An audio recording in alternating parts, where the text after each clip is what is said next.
அனைவருக்கும் கல்வி, அனைவருக்கும் மருத்துவம், அனைவருக்கும் தூய குடிநீர்,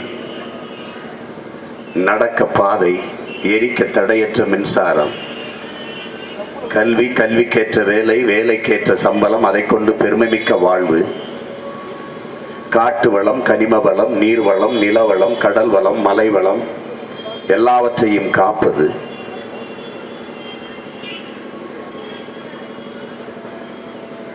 எண்ணற்ற கனவுகளோடு உண்மையும் நேர்மையுமாக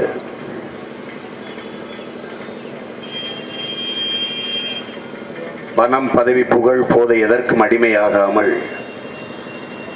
தன்னலமற்று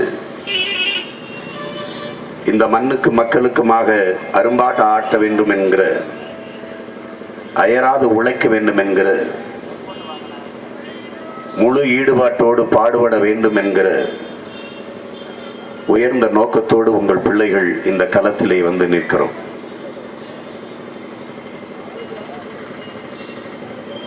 மாவீரன் சுபாஷ் சந்திர போஸ் சொல்லுகிறான், புரட்சி என்பது ஒரு தலைகீழ் மாற்றம் என்கிறான். அப்படி என்றால் மேலே இருப்பது கீழே வரும், கீழே இருப்பது மேலே போகும்.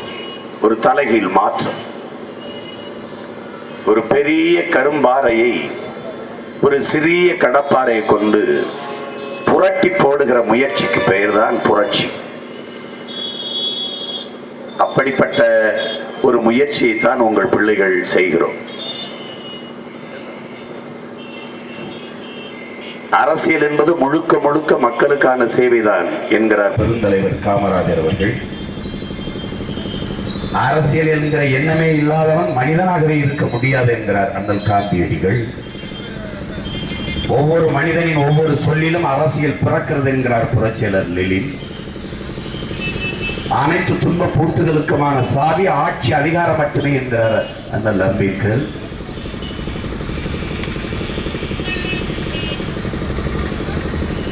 அரசியல் என்பது மக்களின் மீது அதிகாரத்தை செலுத்துகிற விவகாரம் அல்ல, அது மக்களுக்கு ஆற்றப்படுகிற தொண்டு என்று எங்கள் உயிர் தலைவன், எங்கள் அண்ணன் மேதகவி பிரபாகரன் அவர்கள் போதிக்கிறார். நாங்கள் உங்கள் பிள்ளைகள், அரசியல் என்பது அனைத்து உயிர்களுக்குமான தேவையும் அதை நிறைவு செய்யும் சேவையும் தான் என்கிற கொள்கை கொண்டு இந்த களத்திலே, இந்த காலத்திலே, தேர்தலிலே வந்து நிற்கிறோம். இது எல்லா கட்சிகளுக்கும் வழக்கம் போல ஒரு தேர்தல், அவ்வளவுதான். பல ஆண்டுகள் பதவி பெற்று ஆட்சி நடத்தி அதிகாரத்தை சுவைத்து மண்ணின் வளத்தை, மக்களின் நலத்தை கெடுத்து ஊழல் லஞ்சலித்திலே திளைத்து பல லட்சம் கோடிகளை பதுக்கியும் ஒதுக்கியும் வைத்திருப்பவர்களுக்கு மறுபடியும் இந்த தேர்தல் என்பது ஒரு சடங்கு, அவ்வளவுதான். மறுபடியும் தமிழர்களை அடிமைப்படுத்தி ஆள்வதற்கு ஒரு வாய்ப்பு, அவ்வளவுதான். ஆனால் உங்கள் பிள்ளைகள், உங்கள் உடன் பிறந்தவர்கள் இந்த தேர்தலை அப்படி பார்க்கல. இது ஒரு போர்க்களம், ஒரு புரட்சிக்கான களம், அதற்கான காலம் என்று பார்க்கிறோம். பணம் இருப்பவன் தான் அரசியல் செய்ய முடியும் என்கிற நிலை இருக்கிறது. எழுச்சி பாவலர் காசி ஆனந்தன் ஒரு கவிதையை வடித்தார்.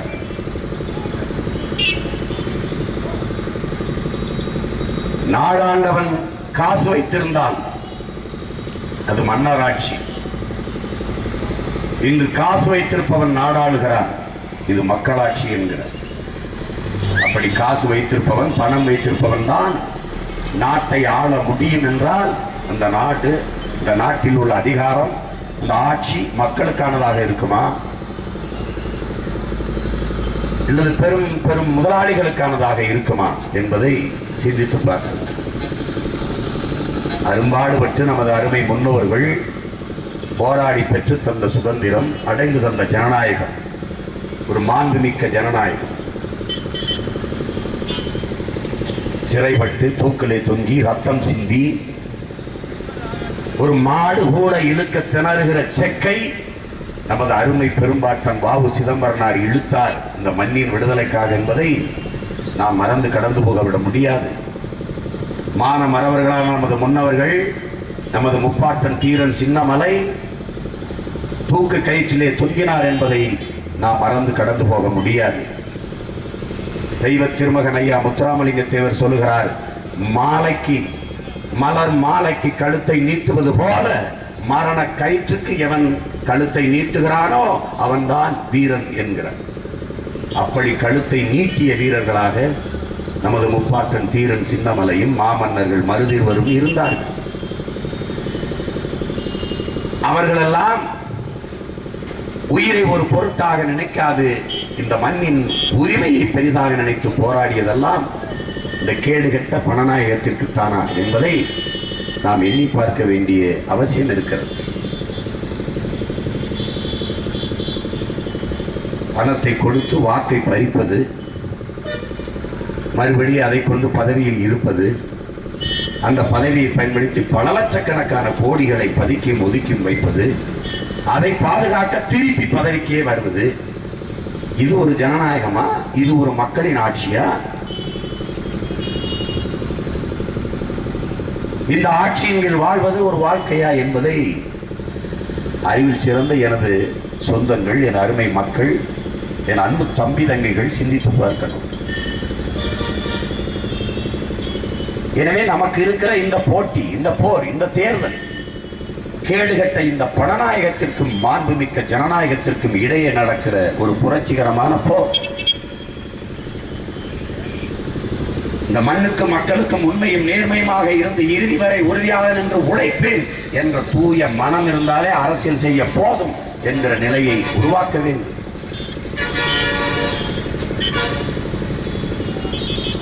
பிறகு 50 ஆண்டுகளாக மாறி மாறி ஆட்சி செய்த திமுக, அண்ணா திமுகவின் ஆட்சி ஒரு அடிப்படை வசதியை கூட நிறைவேற்றிக் கொள்ள முடியாத நிலையில் இந்த மண்ணின் மக்கள், பெருமைமிக்க எனது இனத்தின் மக்கள், ஒரு மனிதனுக்கான அடிப்படை தேவை எது? உணவு. அடுத்தது எது? உடை. அடுத்தது எது? உறங்கிக் கொள்ள, படுத்துக்கொள்ள, இருந்து கொள்ள ஒரு இருப்பிடம், ஒரு கொஞ்சம் வாழ்விடம்.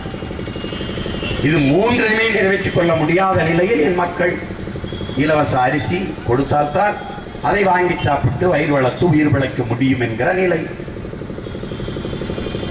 இது வாழ்வாதாரமா? இலவசமாக அரிசி போட்டால் தான் வாங்கி சாப்பிட்டு வாழ முடியும் என்கிற நிலையில் வாழ்வது அதுதான் பொருளாதாரமா? அதுதான் வளர்ச்சியா? 2 ரூபாய்க்கு அரிசி, அப்புறம் அதை கொடுத்து வாங்க முடியல, அப்புறம் 1 ரூபாய்க்கு அரிசி, 1 ரூபாய் கூட கொடுத்து வாங்க முடியல, வக்கற்று போனான் தமிழன், இலவச அரிசி. இந்த 15 ஆண்டுகளில் எவ்வளவு பெரிய வளர்ச்சி, எவ்வளவு பெரிய வளர்ச்சி! உடுத்திக் கொள்ள உடை இல்லை. எப்போது தீபாவளி வரும், எப்போது பொங்கல் வரும், எப்போது இலவசம் வரும்? மானத்தை மறைச்சு கட்டிக்கொள்ள மான தமிழ் மக்களுக்கு வேட்டி சேலை இலவசமா தர வேண்டிய நிலை. பொங்கல் என்று அறிவிப்பு வருகிறது. எல்லா ரேஷன் கடையிலும் 1 கிலோ அரிசி, 1/2 கிலோ சக்கரை, 1 முழம் கரும்பு இலவசம்.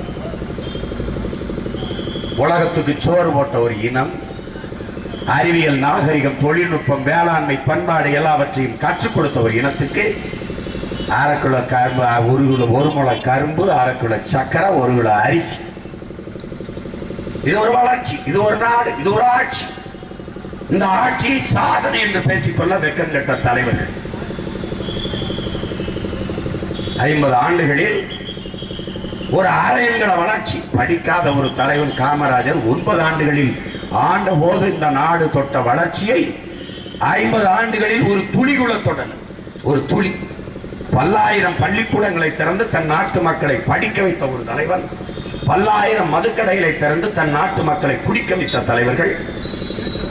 இந்தியாவில் எத்தனை முதலமைச்சர், எந்த மாநில முதலமைச்சர் சாராய ஆலை வைத்திருக்கிறார்? அருகில் இருக்கிற கேரளா மாநில முதலமைச்சர் ஐயா உம்மன் சாண்டிக்கு சாராய தொழிற்சாலை உண்டா? ஆந்திர முதலமைச்சர் ஐயா சந்திரபாபு நாயுடுக்கு உண்டா? கர்நாடக முதலமைச்சர் சித்தாராமையாவுக்கு உண்டா? பீகாரின் முதலமைச்சர் ஐயா நிதிஷ்குமார் வைத்திருக்கிறாரா? யார் வைத்திருக்கிறார்? லல்லு பிரசாத் காய்ச்சறாரா சாராயம்? முலாயம் சிங், அகிலேஷ் யாதவ் யாரும் காய்ச்சறாங்களா? ஒரு நாட்டின் முதலமைச்சர் சாராய ஆலை வைத்திருந்தார் என்று தெரிந்தால் அவர் ஒரு நாள் அல்ல, அரை நாள் அல்ல, அரை மணி நேரம் அந்த பதவியில் இருந்த முடியுமா? இந்த நாட்டு மக்கள் அனுமதிப்பார்களா? அந்த நாட்டின் ஊடகங்கள் விடுமா? அந்த நாட்டின் மற்ற கட்சிகள், எதிர்கட்சிகள் அதை பொறுத்து கொண்டு இருக்குமா? ஆனால் இந்த நாட்டில் கால் நூற்றாண்டாக திமுக, அதிமுக ரெண்டு கட்சியின் தலைமைகள் சாராய ஆலைகளை வைத்து காய்ச்சுகிறார்களா இல்லையா?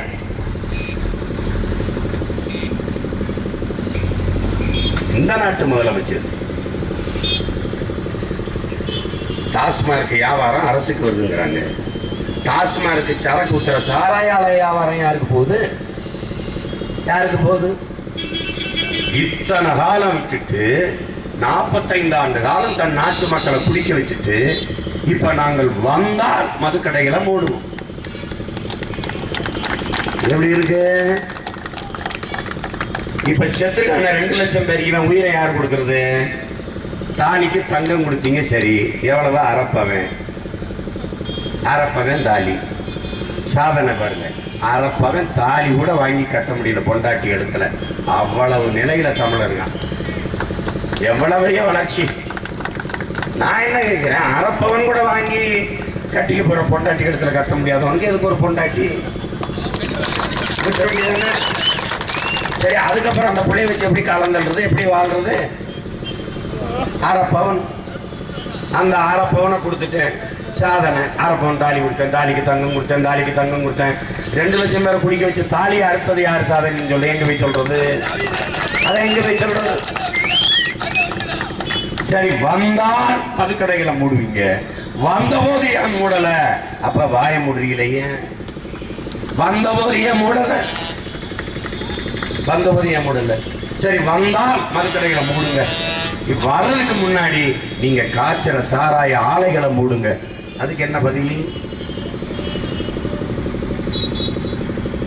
அறிவார்ந்த தமிழ் மக்கள், அன்பு நிறைந்த எனது மக்கள் சொந்தங்கள் சிந்திக்கணும். மதுக்கடைகளை மூட சொல்லி போராடிய போது ஐயா கலைஞர் அவர்கள் சொன்ன பதில் என்ன? சுற்றி நெருப்பெறுகிறது, சுற்றி ஆந்திராவில் மது, கேரளாவில் மது, கர்நாடகாவில் மது, புதுச்சேரியில் மது, சுற்றி நெருப்பு எரியுது. தமிழ்நாடு மட்டும் அதுவில்லாமல் ஒரு கற்பூரம் போல இருந்தால் கப்புன்னு பற்றி கொள்ளும். நல்ல அந்த கதையை கேட்டுக்கணும். சுற்றியே மது இருக்கு, அதனால தமிழ்நாட்டில் மது இல்லை என்றால் கற்பூரம் போல கப்புன்னு பற்றி கொள்ளும். இப்போ மதுக்கடைகளை வந்தால் மூடுவோம் என்கிறீர்களே, சுற்றி நெருப்பி எரியுத, இந்த கற்பூரம் பத்தி கொள்ளுமா? இது எச்ஏடிபி ஈரப்படுத்தியான பார்த்தாம விட்டுருவீங்களா? எப்படி இந்த கற்பூரம்? நாங்க கேட்கும் போது கற்பூரம் பத்திக்கிறோம், நீங்களா மூடும் போது கற்பூரம் பதத்து போகுமா? எப்படி? நீங்க வந்தால் மூடுவோம்னா இதை மூடினால் கள்ளச்சாராயம் வந்துடும். நீங்க இப்ப வந்தால் மூடுங்கிறீங்க, கள்ளச்சாராயம் வருமா வராதா? எப்படி இருக்கு? அப்ப நாங்க கேட்கும் போது கள்ளச்சாராயம் வந்துடும், நாங்க கேட்கும் போது கற்பூரம் பத்திக்கிறோம். பெருந்தலைவர் காமராஜர் ஆட்சி காலத்துல சாராய கடை இல்ல, கள்ளச்சாராயம் வித்து குடிச்சவன் எத்தனை, செத்தவன் எத்தனை பேரு? ஏன் அந்த பட்டியல் எடுத்து படிங்கன்னா, நோக்கம் இருந்தால் கள்ளச்சாராயத்தை தடுக்க முடியும். இத்தனை ஆயிரம் காவல்துறை வச்சுக்கிட்டு இருக்கு, தடுக்க முடியாதா? ஒப்புக்கு ஒரு காரணத்தை சொல்லி கடத்திட்டு இப்போ நான் வந்தால் மதுக்கடையை மூடுவேன். வந்தபோது ஏன் மூடலை? இங்கே அம்மையார் ஜெயலலிதா, நான் ஆட்சிக்கு வந்தால் இனிமையா வரப்போறிய 3 ஆண்டு 3 முறை வந்துட்டீங்க, 3 முறை முழுமையாக 15 ஆண்டுகள் ஆட்சிக்கு வந்தால் அப்படின்னா வந்தபோது இனிமையா வரப்போறீங்க. முதலமைச்சர் தேர்தலில் நிக்கிறீங்க, போட்டிடுறீங்க. வந்தால் படிப்படியாக மதுக்கடைகளை மூடுவோம். அது என்ன படிப்படியா மூடுறது? எல்லா கடையும் மாடியில் இருக்கா, ஏறி படிப்படியா அப்படி மூட போறீங்களா? ஏன் நீங்க படிப்படியா என்ன மூடுறீங்க? படிப்படியா மூடுங்க, சரி. ஆனா இந்த 5 ஆண்டு கால ஆட்சியில் இந்த மதுவுக்கு எதிராக நடந்த போராட்டத்தின் போது ஒரு தடவை கூட பூரண மதுவிலக்கு தான் என்னுடைய லட்சியம், நான் படிப்படியாக மூடுவேன், கொஞ்சம் கொஞ்சமாக குறைப்பேன் என்கிற செய்தியை ஏன் பதிவு செய்யல? சசிபெருமான் ஒரு தியாகி போராடி செத்தாரு. எதுக்காக போராடு? இந்த மதுக்கடையை மூடத்தான். அது நாட்டில் இருக்கிற எல்லா மதுக்கடையிலையும் மூடுங்கன்னு கூட அவர் சொல்லலை. அவர் மதுவை ஒழிக்கணும்னாரு. ஆனா அவர் சாகும் போது வச்ச கோரிக்கை என்ன? கன்னியாகுமரியில ஒரு பள்ளிக்கூடத்துக்கு பக்கத்துல இருக்கிற இந்த மதுக்கடையவாக மூடுங்க, அதான் அவர் சொன்னார். ஆனா அந்த மதுக்கடை கூட இன்னும் மூடல. அவர் இறந்ததுக்கு ஒரு மக்களின் மீது, சமூகத்தின் மீது அக்கறை வைத்து ஒருத்தன், ஒரு காந்தியவாதி, ஒரு விடுதலை போராட்ட வீரன் போராடி செத்துருக்கானே, அதுக்கு இந்த முதலமைச்சர் ஒரு வருத்தம். நம்ம ரொம்ப வருத்தம், ஒரு மரணம் என்னை பாதிக்குது, வருத்தம் அடிக்குது. அவருடைய லட்சியம் மதுக்கடையை மூடணுங்கிறது. நான் கொஞ்சம் கொஞ்சமா மூடுறேன், அதை கவனத்தில் எடுக்கிறேன்னு ஒரு வார்த்தை பதிவு செய்யுது. பள்ளி குழந்தைகள், கல்லூரி பிள்ளைகள், வழக்கறிஞர்கள், பல்வேறு அரசியல் கட்சிகள் எண்ணற்ற பேர் போராடுகிற போது அந்த போராட்டத்திற்கு மதிப்பளிச்சு ஒரு வார்த்தை, ஒரு நாட்டை ஆள்கிற முதல்வர் மக்களின் உணர்வுக்கு மதிப்பளிச்சு நான் வந்து அதை மூடுறேன், நீங்க போராட்டத்தை கைவிட்டு போங்க, படிப்படியா நான் மூடுறேன்னு ஒரு வார்த்தை பதிவு செய்திருந்தா நமக்கு நம்பிக்கை வந்துடும். 5 ஆண்டு ஆட்சி முடிஞ்சு தேர்தலில் வந்து மக்களின் வாக்கை கேட்க வரும்போது நான் வந்தா மூடுவேன் அப்படின்னா, இந்த பசப்பு வார்த்தைகளையும் இனிப்பான வார்த்தைகளையும் என் இன மக்களிடத்துல காலங்காலமா சொல்லி சொல்லி சொல்லி சொல்லி ஏமாற்றி வாக்கை பறிச்சு ஆண்டு, எங்களை அடிமைப்படுத்தி ஆண்டு பழகிருச்சு. ஒவ்வொருத்தருடைய தேர்தல் அறிக்கையை படிங்க. அதுல ஐயா கலைஞர் இப்ப ஒரு அறிக்கை கொடுத்துருக்காரு, கச்சத்தீவை மீட்க போராடுவோம். இதையும் பார்த்துட்டு படிச்சுட்டு நம்பிக்கிட்டு நம்மளும் ஓட்டு போட்டு அலைகிறோம் பாருங்க. கச்சத்தீவை மீட்க போராடுவீங்க, கொடுக்கும்போது என்ன செஞ்சீங்க? கொடுக்கும்போது இங்க முதலமைச்சரா இருந்தது யாரு? கொடுத்தது யாரு? அம்மையார் இந்திரா காந்தி. கொடுக்கும்போது முதலமைச்சர் யாரு? ஐயா கலைஞர். 1 கோடி தொண்டர்கள் திமுகவுக்கு, அவர் தான் சொல்றாரு. 1 லட்சம் தொண்டனை திரட்டி இந்த கச்சத்தீவை கொடுக்காத அப்படின்னு ஏன் போறாங்க? அதை கொடுத்து விட்டால் என் மீனவ மக்களின் வாழ்வாதாரம் பாதிக்கப்படும். ஒரு போராட்டம் இல்ல, கொடுக்கும் போது பேசாம இருந்துட்டு கொடுத்த பிறகு ஒவ்வொரு தேர்தல் அறிக்கையிலையும் கச்சத்தீவை மீட்க போராடுவோம். இந்த பக்கம் கூட இருக்கிறது யாரு தெரியுமா? காங்கிரஸ் கட்சி. கொடுத்ததுதான், கச்சத்தீவை கொடுத்ததுதான். இது கச்சத்தீவை திருப்பி எடுக்க போராடுவோம். 2 பேரும் கொடுத்து நம்ம மானங்கட்ட பயமக்க 2 பேருக்கும் போடுறோம் ஓட்டு. யாரு சொல்றத நம்புறது? கச்சத்தீவு கொடுத்ததுதான் பாரதிய ஜனதாவும் சொல்லுது, காங்கிரஸ் சொல்லுது. ஒரு வார்த்தை சொல்லுது, கச்சத்தீவு எப்போதும் இந்தியாவுக்கு சொந்தமாக இருந்தது இல்லை. இது ஒரு இடத்துல தான் உண்மை பேசுறாங்க. அது எப்பவுமே இந்தியாவுக்கு சொந்தமா இருந்தது இல்ல, இது ஒண்ணுதான் உண்மை. அப்ப யாருக்கு சொந்தம்?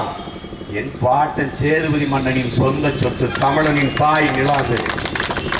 எங்க பாட்டன் சொத்து, எங்க சொத்து இந்தியாவுக்கு சொந்தமாக இருந்ததில்லை என்று சொல்லுகிற அரசு எப்படி எடுத்து கொடுத்துச்சு?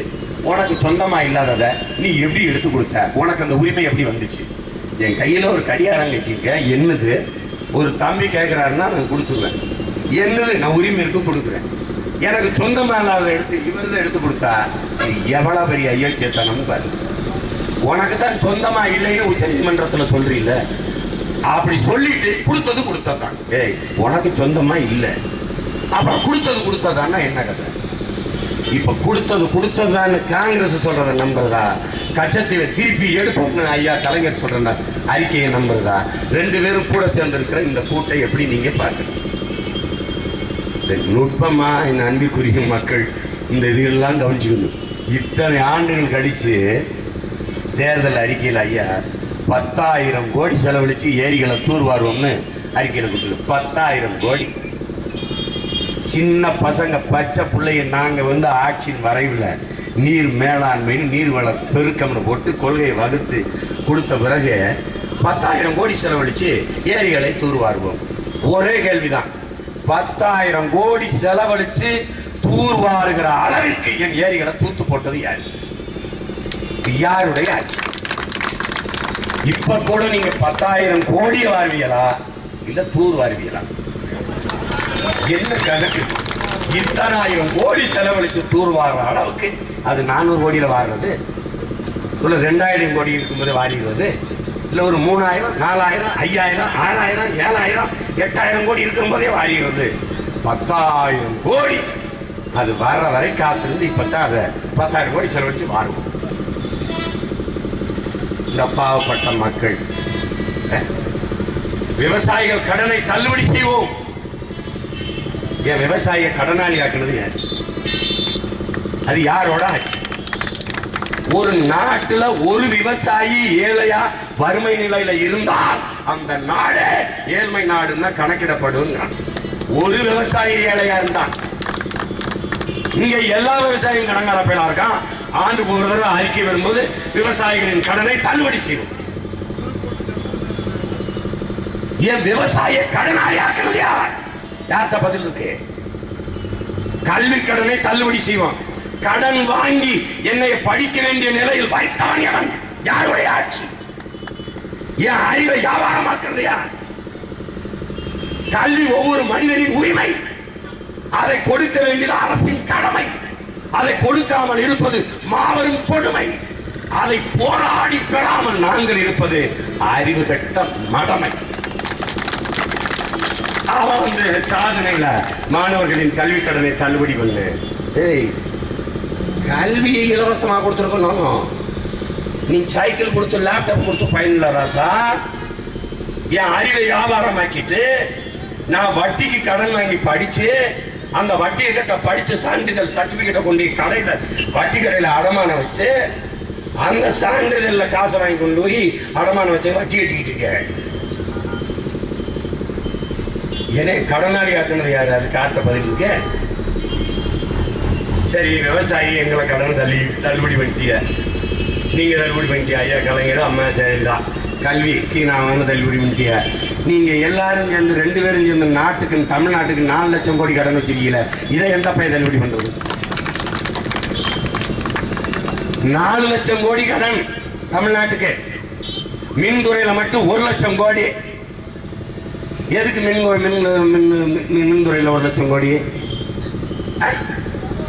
நமக்கு 13,500 மெகாவாட் தான் தேவைப்படுது. அதில் 5,152 மெகாவாட்டு இந்த மாநில அரசு அங்கே உற்பத்தி செய்து வச்சுக்கிறது. மீதி 4,000 மத்திய மின் தொகுப்புலேருந்து கொஞ்சம் பெற்றுக்கிறது. நமக்கு வேண்டியது இன்னும் 4,348 மெகாவாட்டு தான் நமக்கு தேவை. இந்த 4,348 மெகாவாட்டை நம்மளால் உற்பத்தி செய்ய முடியுமா? முடியாது. இது என்ன செய்யுதுன்னா, இங்கே பாருங்க, செலவினங்கள்ல முதலீடு செய்யுது. எப்படின்னா வாங்குறதுல அவன்கிட்ட வாங்கி தற்காலிக தேவைக்கு அதை போட்டு ஏதோ மின்சாரத்தை கொடுக்குற மாதிரி கொடுத்து செலவினம் வாங்குறதுல செலவினம்.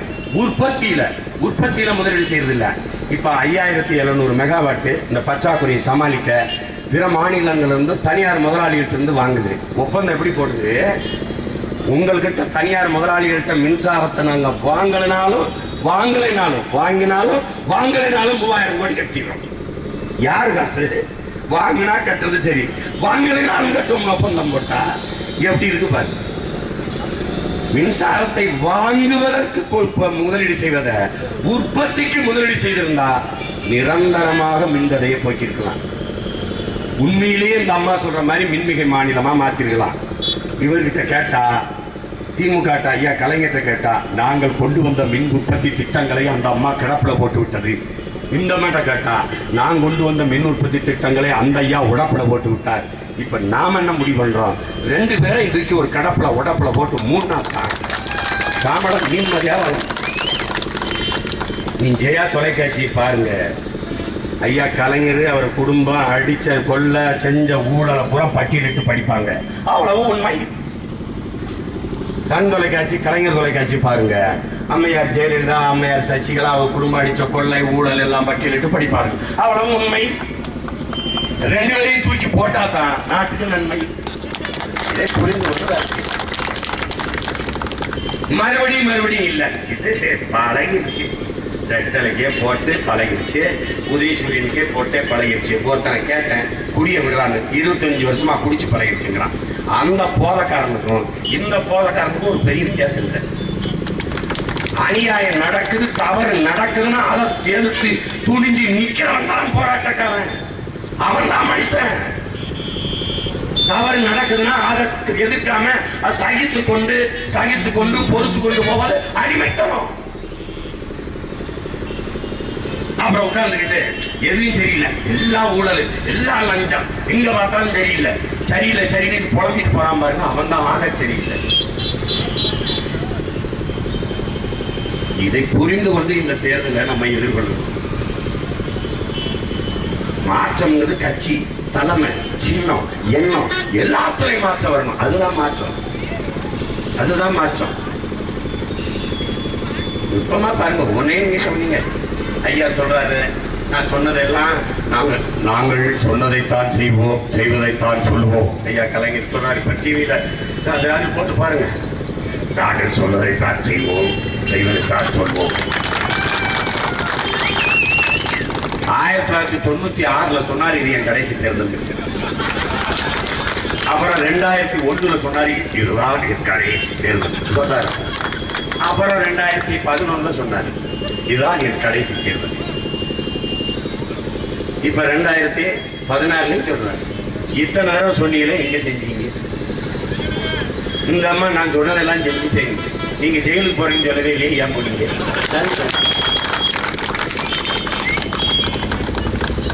ஒவ்வொருத்தரும் பெரிய கனவு வச்சிருக்காங்க. ஐயா கலைஞர் தமிழ்நாட்டை என்னால் நான் மீட்க முடியும், எவ்வளவு பெரிய கனவு பாருங்க. ஏன் அடமானம் வச்சது நான் தான், எங்க வச்சேன்னு எனக்கு தான் தெரியும். இந்த அம்மா தமிழர்களையும் தமிழகத்தையும் தலை நிமிர செய்வதுதான் என் லட்சியம். நீங்க எங்களை எல்லாம் அப்புறம் நிமிர வைக்கிறது இருக்கட்டும், உங்க எம்எல்ஏ மந்திரியை என்கிற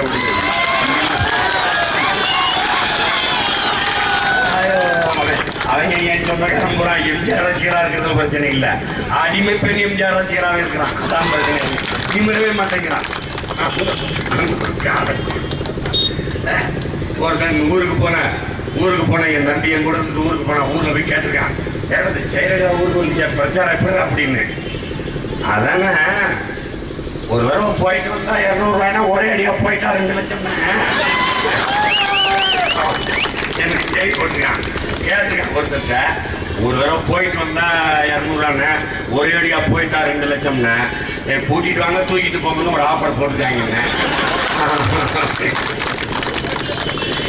அப்புறம் இன்னொரு தம்பி தானே என்னென்ன உண்மையா இருக்குன்னு, டாஸ்மார்க் கடையில் விழுந்து கிடந்தா எந்திரிங்கிறோம்னு, செயல் விழுந்து கிடந்தா மந்திரிங்கிறோம்னு, என்னென்ன கால கொடுமை. இந்த கொடுமையில நின்றுட்டு நாங்களும் என்ன பண்றது, விட்டுட்டு போக முடியல. நெஞ்சு வெடிக்க இந்த பாருங்க ரத்தம் வேறையா கூட கட்டி தொண்டை வந்து போச்சு. இந்த பாவப்பட்ட சனத்துக்கிட்ட நம்மளும் ஒரு பிள்ளையா பிறந்துட்டோமே, என்ன உலகம் பூரா இங்க ஆட்சிப்புறான். சீமா ரொம்ப பெருமை பேசுவேடா, தமிழர்கள் யார் தெரியுமா அப்படின்னு. அன்னைக்கு எகிப்துல நைல் நதியில அணைய கட்ட போராடி தோத்து போனா, ஓடுற நீரை தடுக்க முயற்சி பண்ணி தோத்து போனா, 1100 ஆண்டுக்கு முன்னாடி என் அருமை பாட்டன் கரிகால் பெருவள சோழன் காவிரியில் பாய்ந்து வந்த நதியை தடுத்து நிறுத்தி பாசனத்துக்கு பயன்படுத்தி காட்டினான் என் பாட்டன். அறிவியல் தொழில்நுட்பம் வளராத காலத்திலே கலனை கட்டி நிரூபித்தவன் எங்கள் பெரும்பாட்டன் கரிகால் பெருவள சோழன்.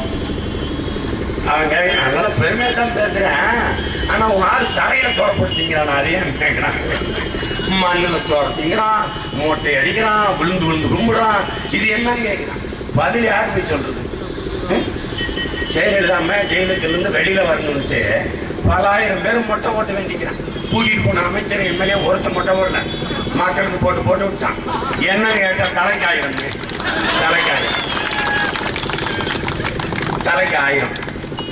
அமைச்சர்கள்லாம் அங்க, ஆண் அமைச்சர்கள்லாம் அங்க பிரதேசம், பெண் அமைச்சர்கள்லாம் தரையில போட்டு சோறு. இது வேற அன்னைக்கு ஊடகம் இல்லை, ஒருத்தரும் பார்க்கல. இன்னைக்கு உலகம் பூரா வாட்ஸ்அப், இன்டர்நெட், இமெயில், வைபர்னு எல்லா கருமெல்லாம் வந்து வச்சா உலகம் பூரா பார்க்குறான். எங்கள் பிள்ளைகள்லாம் தலையில் வந்து சோறப்படுத்தின்னு இருக்கு. நான் பார்க்குறான் அன்கல்ச்சர்டு பீப்புள், நாகரிகமே அடையாத ஒரு காட்டுமிராண்டி கூட்டம். அவன் அங்கே அமெரிக்கா, ஆஸ்திரேலியா, ஜப்பான், பிரான்ஸ்னு என் பிள்ளை வேலை செய்யறான்ல, நீங்க தமிழ்னு தள்ளி நிற்கிறான், தலையில் சோதி பாக்கிறான். ஒரு மானங்கிட்ட நிலை எங்களுக்கு. இது எங்க போய் தொலைக்கிறது? இது ஒரு சாதனைன்னு சாதனை. அரசியல் எது அரசியல் தெரியலையே. இங்க நடக்கிறது வெறும் அரசியல். நான் 5 கிலோ அரிசி, நான் 10 கிலோ அரிசி. இதுவா அரசியல்? இதுவா அரசியல்? உலகம் பூரா உரிமையை இழந்தவன் உரிமையை பெறுவதற்கு அரசியல் செய்தான். இங்க உரிமையை இழந்து அடிமையாக வாழ்வதற்கு 50 ஆண்டுகள் ஆகிறது. மக்கள் அரசியல் செய்யற கொடுமை, ரொம்ப கொடுமை. இவ்வளவு கற்றறிந்த இளைஞர்கள், அறிவார்ந்த சமூகம், எவ்வளவு பெரிய அறிவார்ந்த சமூகம். உலகத்தில் திருக்குறளை தாண்டி ஒரு அறிவு நூல், ஒரு தத்துவ நூல் உண்டா? திருவள்ளுவனை தாண்டி ஒரு அறிவு ஆசான் உண்டா? அவன் பிறந்த இனத்தில் பிறந்த பிள்ளைகள் இப்படியா இருக்கிறது?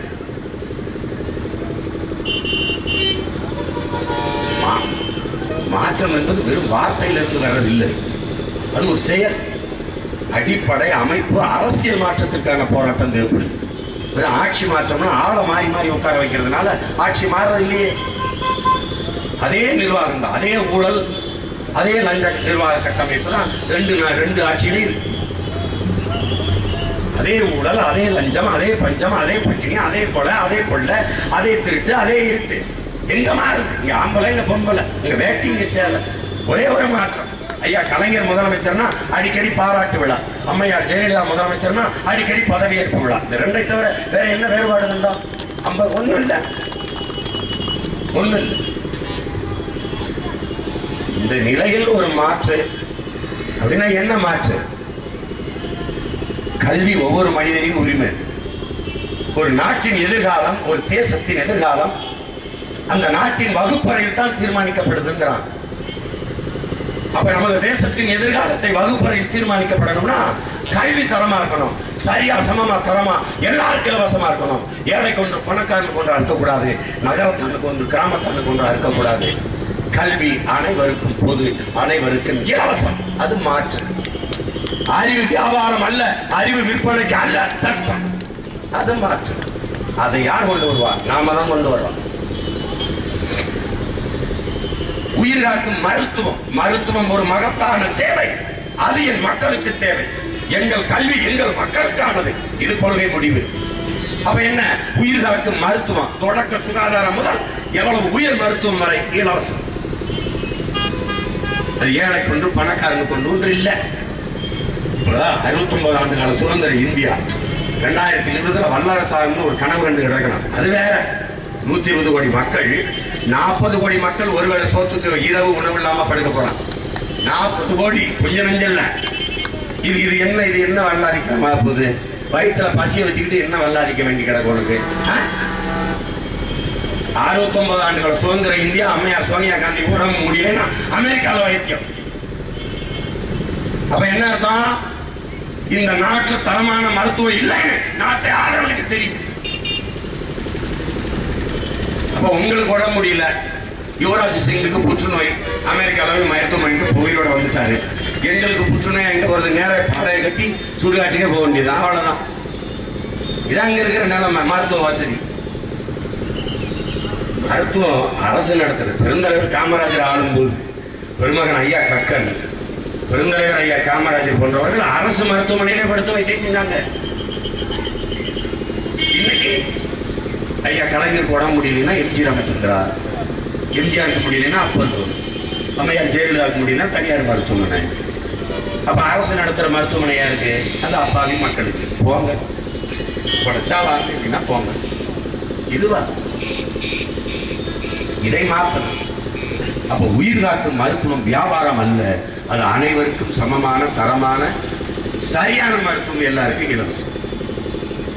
அதை யார் கொண்டு வரப்போகுது? நாம தான் கொண்டு வரணும். நம்ம ஆட்சியில் தான் கொண்டு வரணும், கொண்டுட்டு வரணும். தூய குடிநீர் வெறும் மனிதர்களுக்கு மட்டுமான தேவை அல்ல, நீர் அனைத்து உயிர்களுக்குமான தேவையா இருக்கு. ஆடு மாடு கோழி பிஞ்சி புல்லு பூண்டு நாய் நரி மரம் செடி கொடி எல்லாவற்றுக்குமான தேவையா இருக்கு. இப்ப அனைத்து உயிர்களுக்குமான நீர் தேவையை நிறைவு செய்ய வேண்டியது அரசின் கடமை. அது உயிர் ஆதாரமாக இருக்கிற தண்ணீர் விற்பனைக்கு இல்லை, சந்தை பொருள் இல்லை, தடை. அதை எங்க அரசு செய்யுமா? அம்மையார் ஜெயலலிதா உறுதி தருவாங்களா? ஐயா கலைஞர் உறுதி தருவாரா? தர முடியாது. எல்லாவற்றையும் இலவசமாக தந்த இந்த அரசுகள் ஏன் தண்ணீரை வித்துச்சு 10 ரூபாய்க்கு? 30,000 ரூபாய் மடிக்கணினியை கொடுக்க முடியல உங்களுக்கு. ஏன் குடிநீர் இலவசமா தர முடியல? தர முடியாது. ஏன்? தண்ணீர் மிக உயர்ந்த சந்தை பொருளாக இருக்க வேண்டிய தேவை இந்த ஆட்சியாளர்களுக்கு இருக்கு. ஏன் இருக்கு? தண்ணீரை இலவசமாக கொடுத்து விட்டால் அதை விற்கிற தனியார் முதலாளி பாதிக்கப்படுவார். தனியார் முதலாளி பாதிக்கப்பட்டால் அரசு வர கமிஷன் பாதிக்கப்படும். மக்களின் நலனை விட வாங்குகிற கமிஷனுக்கு முக்கியத்துவம் கொடுக்கிற புரோக்கர்களை ஓட்டு போட்டு முதலமைச்சர் என்று தேர்வு செய்த என் இனத்தின் மக்களே, இதையாவது சிந்தித்து பார்த்தீங்கன்னா முடிவெடுங்க. ஐயா வந்தால் கலைஞர் காப்பீடு, அம்மா வந்தா அம்மா காப்பீடு. பணம் யாருது? நம்மது. தனியாருக்கு இந்த மருத்துவமனைகள் மட்டும் சம்பாதிச்சது 2500 கோடி இந்த காப்பீட்டு திட்டத்தால. அரசுக்கு கிடைச்சது ஒரு 317 கோடி. இந்த ஸ்கேன் பண்றது அரசு மருத்துவமனையில 269 கோடி. இவ்வளவுதானே வருமானம் வருது. இந்த வருமானத்தையும் விட்டுட்டு இலவசமா தான் ஸ்கேனை மக்கள் கொடுத்தா என்ன? கொடுக்க முடியாது. இலவசமா கொடுத்துட்டா எல்லாரும் இலவசம் இங்க ஸ்கேன் பண்ண வந்துருவான். அப்ப தனியார் மருத்துவமனை பாதிக்கப்படும். பாதிக்கப்பட்டா உனக்கு என்ன? அவன் இருந்து ஒரு காசு கமிஷன் போயிடும். இந்த 2500 கோடி தனியார் முதலாளிகளுக்கு லாபம் போயிருக்கு. இந்த காசுல மட்டும் 15 சிறந்த உயர்ந்த வசதி கொண்ட மருத்துவமனைகளை உருவாக்கிவிட முடியுங்கிறான். நோக்கம் என்ன செஞ்சிருக்கலாம்ல? நோக்கம் இல்லை. புரிந்து கொள்ளணும். எதுக்குன்னு பார்க்கணும். ஏன்? நேரம் வேற ஆகிப்போச்சு.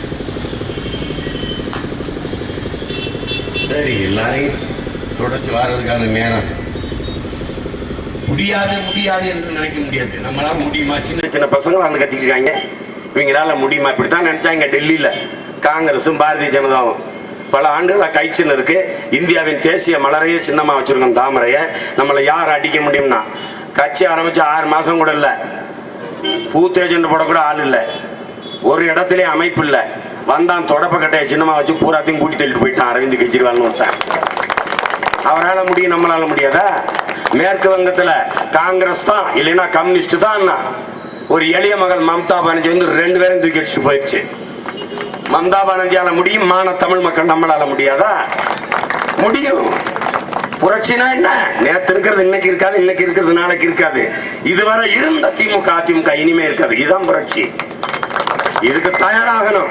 தன்மானம் மிக்க ஒவ்வொரு தமிழனும் ஒவ்வொரு இளைய தலைமுறை பிள்ளைகளும் தயாராகணும். இதை நினைவில் வச்சே முடிவணும். இனிமே ரெட்டை இலை இல்ல நம்ம சின்னம், உதயசூரியன்ல நம்ம சின்னம், ஒரே சின்னம். அதான் மாற்றத்திற்கான எண்ணம். இரட்டை மெழுகுவர்த்தி என்று மனதில் பதிய வைத்துக் கொண்டு என் பேரன்பிற்குரிய பெற்றோர்கள், உயிருக்கு மேலாக நான் நேசித்து நிற்கிற எனது உறவுகள், என் அன்பு தம்பி தங்கைகள், என் அருமை உடன் பிறந்தார்கள் எல்லோரும் இரட்டை மெழுகுவர்த்தி சின்னத்துக்கு வாக்கு தந்து என்னுடைய அன்பு தம்பி அருணகிரியன் பேராசிரியர் அருணகிரி அவர்களுக்கு நீங்கள் வாக்கு தந்து வெற்றி பெற செய்ய வேண்டும். அதே போல பிரபு என் தம்பி வழக்கறிஞர் அவர்கள் திருச்சி கிழக்கிலே வாக்கு செலுத்தி அவரை வெற்றி பெற செய்ய வேண்டும்.